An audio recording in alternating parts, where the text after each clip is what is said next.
Welcome to this step-by-step guide on how to turn on disappearing messages in groups on WhatsApp web using your PC.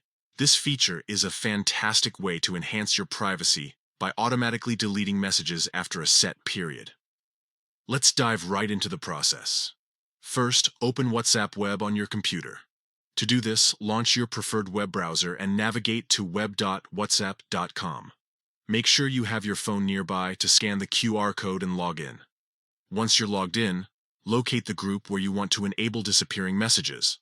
Click on the group chat from the list of conversations on the left-hand side.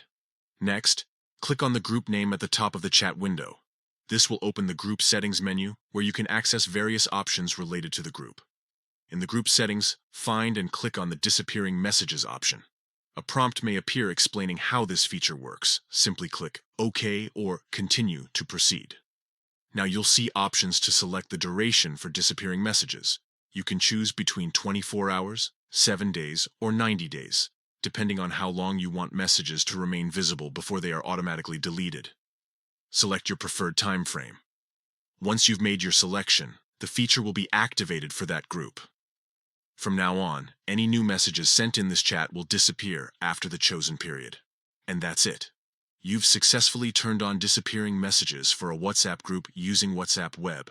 This simple yet powerful feature helps keep your chats private and clutter-free. If you found this tutorial helpful, feel free to share it with others who might benefit from it.